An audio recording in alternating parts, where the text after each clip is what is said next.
আত্মরক্ষার জন্য পলাইছিল। আমি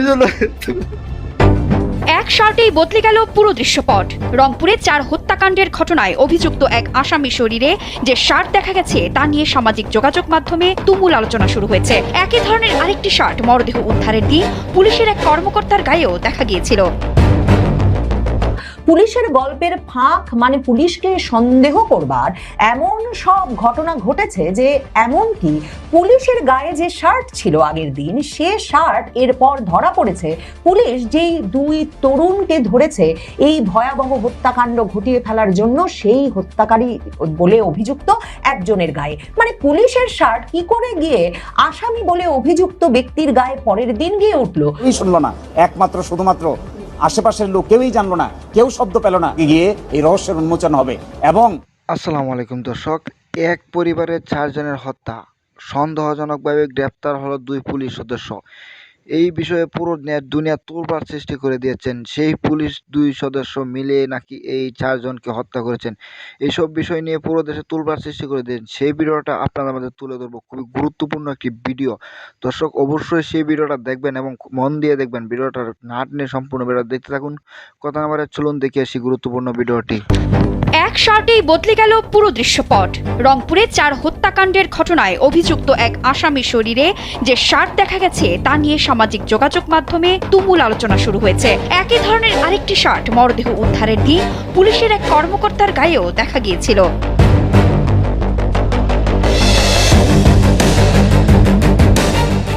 রংপুর ব্যুরো চিফও জানিয়েছেন একই ধরনের একটি শার্ট মরদেহ উদ্ধারের দিন রংপুর মহানগর পুলিশের এক কর্মকর্তার পরনে দেখা যায়। ওই কর্মকর্তা কালবেলাকে বলেছেন একই শার্ট আলাদা আলাদা লোক পরতেই পারে।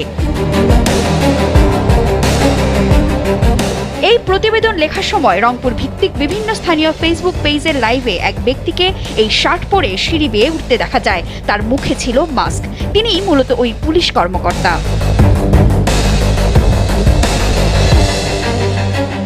এদিকে শনিবার সংবাদ সম্মেলনে পুলিশ কমিশনার বলেন প্রাথমিক জিজ্ঞাসাবাদে গ্রেপ্তার 2 জন হত্যাকাণ্ডে জড়িত থাকার কথা স্বীকার করেছেন। তবে পুলিশের প্রাথমিক বক্তব্য, ঘটনাস্থল এবং নিহতদের পরিবারের স্বজনদের বক্তব্য নিয়ে বেশ কিছু বিষয়ে প্রশ্ন থেকেই যাচ্ছে।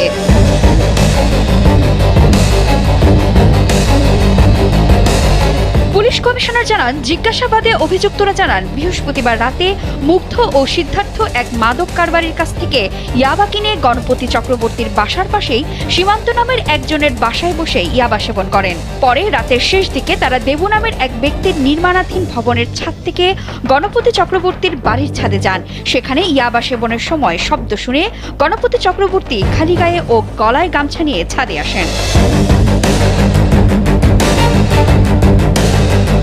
তারা খুনের পরে গোসল করে ওখানে বসে খেজুর খায়। এ সময় পুলিশ কমিশনারকে প্রশ্ন করা হয় অভিযুক্তরা ইয়াবা সেবনের জন্য দেবু নামের ওই ব্যক্তির নির্মাণাধীন 3 তলার পুরো ফাঁকা স্পেস ও ছাদ ব্যবহার না করে গণপতি চক্রবর্তীর বাসার ছাদে কেন গেলেন?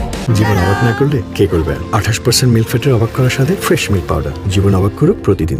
এ সময় তিনি বলেন এত অল্প সময়ে এই হত্যাকাণ্ড নিয়ে মামলার যতটুকু অগ্রগতি হয়েছে আমি আলহামদুলিল্লাহ বলবো। আমি আপনাদের বলবো পুলিশের ভালো কাজগুলোর প্রশংসা করবেন এবং নেগেটিভ কাজের সমালোচনা করবেন। শেষে কথাটা বলবো আমার ওপর আস্থা রাখতে পারেন। এই কথা বলেই তিনি ব্রিফিং শেষ করেন।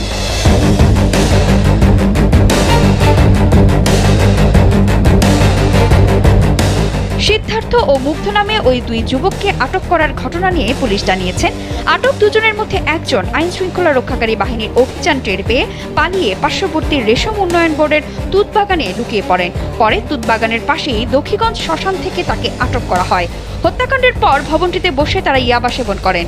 পুলিশ কমিশনারের দাবি মাদক সেবনকে কেন্দ্র করেই এই নৃশংস হত্যাকাণ্ড ঘটে। এদিকে আদালতে তারা 164 ধারায় স্বীকারোক্তিমূলক জবানবন্দি দেয়ায় নেওয়া হয়নি রিমান্ডে। পুলিশের গল্পের ফাঁক মানে পুলিশকে সন্দেহ করবার এমন সব ঘটনা ঘটেছে যে এমনকি পুলিশের গায়ে যে শার্ট ছিল আগের দিন সে শার্ট এরপর ধরা পড়েছে পুলিশ যেই 2 তরুণকে ধরেছে এই ভয়াবহ হত্যাকাণ্ড ঘটিয়ে ফেলার জন্য সেই হত্যাকারী বলে অভিযুক্ত একজনের গায়ে। মানে পুলিশের শার্ট কি করে গিয়ে আসামি বলে অভিযুক্ত ব্যক্তির গায়ে পরের দিন গিয়ে উঠলো? পুলিশ তার ব্যাখ্যায় অবশ্য বলছে যে একই শার্ট বিভিন্ন জনের পরনে নিশ্চয়ই থাকতে পারে, কিন্তু পুলিশ যে ধরনের গল্প হাজির করেছে সে গল্পটা একেবারে বিশ্বাসযোগ্য না হওয়াতেই সম্ভবত সন্দেহ আরো দানা বেঁধে উঠছে। রংপুর জেলা স্কুলের শিক্ষক গণপতি চক্রবর্তীর পরিবারকে নৃশংসভাবে খুন করে রাখার ঘটনার পরেই সামাজিক যোগাযোগ মাধ্যমে জোরদার আলোচনা শুরু হয়েছিল যে রংপুর শহরে একটা মধ্যবিত্ত পরিবার, হিন্দু পরিবার, সংখ্যালঘু পরিবার, তাদেরকে সপরিবারে একেবারে বাড়ির ভেতর ঢুকে হত্যা করে ফেলে রেখে যাওয়া যায়, এটা আসলে কোনো একটি পক্ষ সংখ্যালঘু সম্প্রদায়ের উদ্দেশ্যে কোনো ইঙ্গিত দিতে বা কোনো বার্তা দিতে ঘটিয়েছে কিনা, মানে এটা একরকমের একটা সংখ্যালঘু পরিবারকে টার্গেটেড কিলিং কিনা। কারণ এই গণপতি চক্রবর্তী 2010 সালে একটা ছোট্ট জমি কিনেছিলেন রংপুর জেলা শহরে, এবং এ ধরনের পরিবারের ক্ষেত্রে যা হয়, মানে শিক্ষক মানুষ, অবসরে গেছেন, এখন হোমিওপ্যাথি চিকিৎসা করেন, সেই ব্যক্তি 3 বছর আগে বাড়িটা তৈরি শুরু করেছেন, 3 তলা বাড়ি করবেন ঠিক করেছেন, কিন্তু শুধুমাত্র দোতলাটা সম্পন্ন করে বাড়িতে নিজেরা উঠে বসবাস শুরু করেছেন।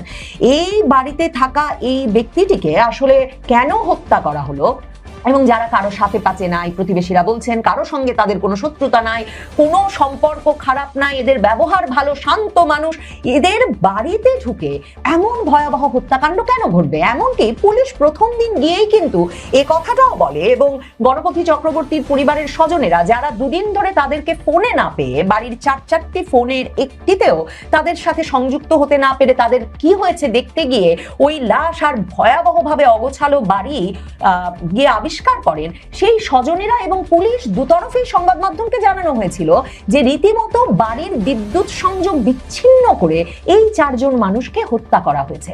বাড়ির বিদ্যুৎ সংযোগ বিচ্ছিন্ন করার পর যে হত্যাকাণ্ড, এবং তারপর তাদের বাড়ি এলোমেলো, মানে এটা কি একটা ডাকাতির ঘটনা?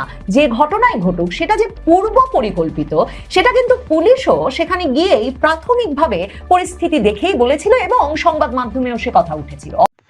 প্রিয় দর্শক, আপনারা তো সম্পূর্ণ ভিডিওটা দেখলেন। দর্শক, ভিডিওটা কেমন লেগেছে, ভিডিওর সম্বন্ধে অবশ্যই আপনাদের মহামূল্যবান মতামত কমেন্ট বক্সে জানিয়ে দেবেন। এমনকি এই ভিডিওতে যে চাঞ্চল্যকর তথ্যগুলো রয়েছে, তথ্যগুলো অত্যন্ত গুরুত্বপূর্ণ ছিল, যা আপনাদের মধ্যে তুলে ধরেছি। 2 পুলিশ সদস্যকে গ্রেপ্তার করেছেন সন্দেহভাজন অভিযোগে, এবং তাদের যে প্রমাণগুলো রয়েছে সেই প্রমাণগুলোতে দেখা যাচ্ছে যে এই 2 পুলিশ সদস্য কি কারণে তাদেরকে খুন করেছেন, এই বিষয়টা আপনাদের মধ্যে তুলে ধরেছি। অবশ্যই ভিডিওটি ভালো লাগলে লাইক, কমেন্ট, শেয়ার করে দেবেন। এবং কি বলছিল যে 4 জন সদস্যকে যে হত্যা করলেন এক পরিবারের, এবং এই বিষয় নিয়ে পুরো দেশে তোলপাড় সৃষ্টি করে দিয়েছেন। এই বিষয় নিয়ে বর্তমান প্রধানমন্ত্রীর উপরও হামলা গুঞ্জন সৃষ্টি হয়েছে। দর্শক, পরবর্তী ভিডিওর জন্য অপেক্ষা করুন।